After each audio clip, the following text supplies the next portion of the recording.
Hello, you're a traveler here with some more travel news and travel tips.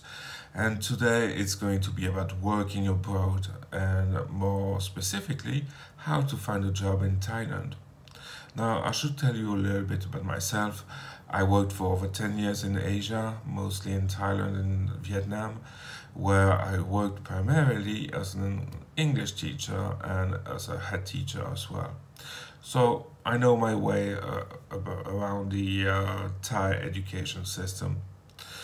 There are three main ways that you can be recruited for a teaching job in Thailand. And I will be talking about each of those methods and starting with the first one, which is going through an agency. Now, what is a teacher agency? Well, a teacher agency it's actually a middleman between the teacher and the school. Basically, they contact as many schools as they can, and they sign contracts with schools, saying that they're going to provide qualified teachers to that school, taking away from the school the burden of having to search for English teachers. In return, teachers apply through the agency. They're put in a database, and then when a suitable job opens up, then they're picked up and they start working at a school. Now, there are a lot of cons about working through an agency and not a lot of pros, to be honest. But I'll start with the pros anyway. There are two main pros. The first one is the fact that by applying through an agency, you're actually applying to many jobs at the same time, because the agencies have a database of teachers, but they also have a database of jobs that are available. So by applying once, your resume can actually be sent to 10 or 20 schools, whatever. The second pro is that agencies can sometimes help mediate between teachers and schools when there is an issue. For example, I know of a teacher who got sacked from a school for smoking.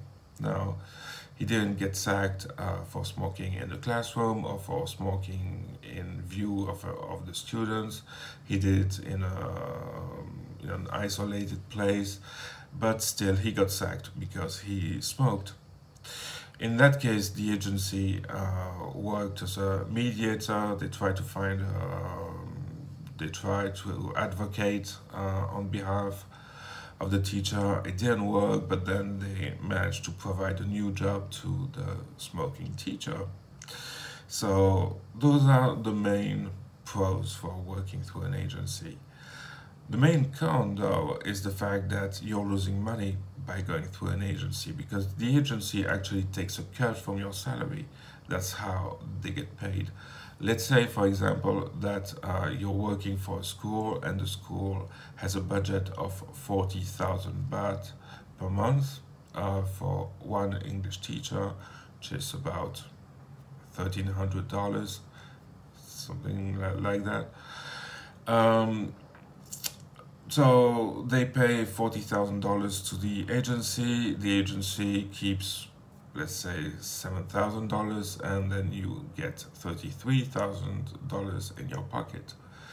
That's obviously a major issue, because you're basically you're getting paid way less than other teachers who did not go through an agency. The second con is that there are good agencies and there are bad agencies as well. There are agencies that treat their teachers really well, and there are agencies who couldn't care less. My advice personally is, if you can, avoid working through an agency. Avoid applying to anything that resembles an agency, because sometimes they try to market themselves as not really an agency. But if you apply to a job and people tell you that you're going to be put into some sort of database that will be sent to different schools, then it's definitely an agency. So that was method number one. Then there is method number two. Method number two is actually a little bit more common nowadays. And it's applying through classifieds in newspapers, that's quite rare nowadays, or applying through jobs that are posted on Facebook. So there are many Facebook groups dedicated to teaching in Thailand. You also have websites that are dedicated to that. For example, ajarn.com, ajarn.com. It's not the only one, but it's the oldest and it's the most popular one, I think, by far. So replying to an ad is actually a pretty good way of getting hired. That's one of the pros. One of the cons is the fact that despite what they say, many schools still don't really use email. What do I mean by that? I mean that in Thai work culture, so in the work culture in Thailand, everything is still mostly done face to face or it's done by phone.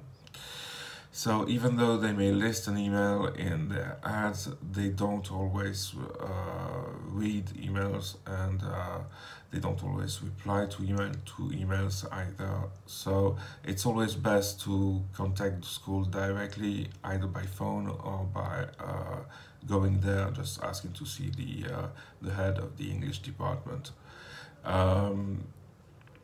That's basically it for ads. If I had one piece of advice for ads, as I've said, go there in person, wearing sensible attire, or even call them and ask to speak to the head of the English department. And finally, number three, which is I'll call it cold calling, even though it's not really calling. So cold calling is trying to contact each and every school directly, because not every school advertise when they have an opening.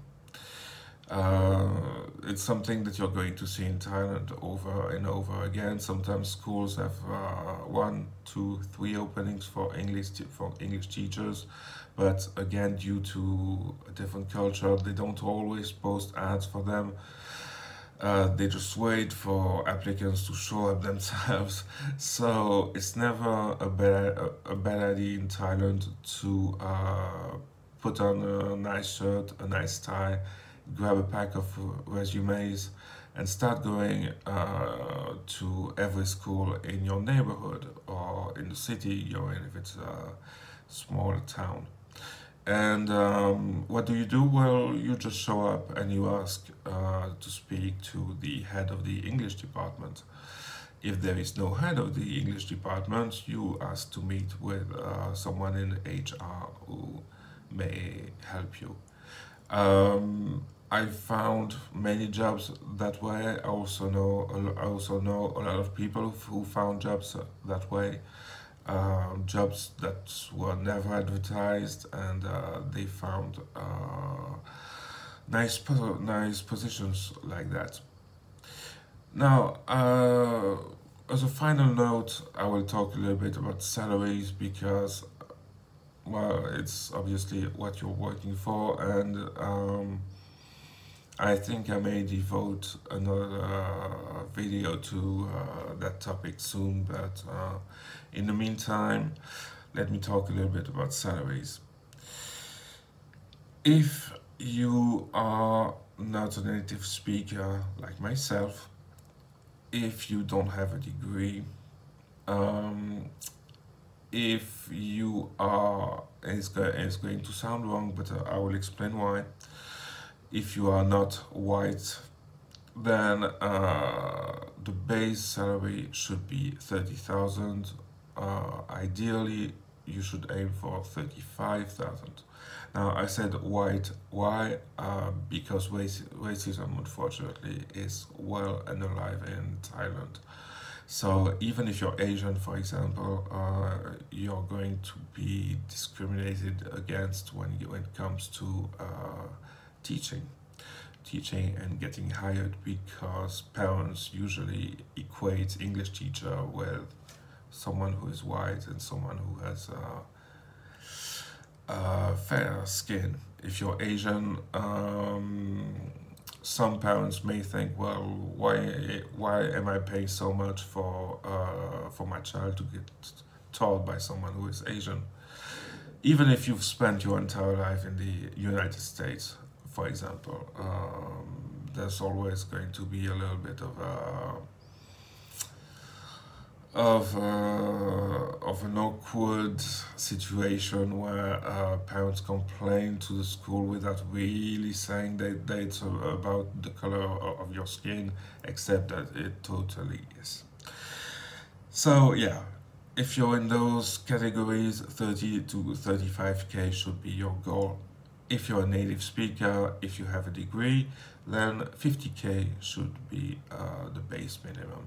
Do not work for anything under 50k, you would be selling yourself short. Now, if you are a native speaker and you have a teacher's license from your own country, then you can expect to work at an international school.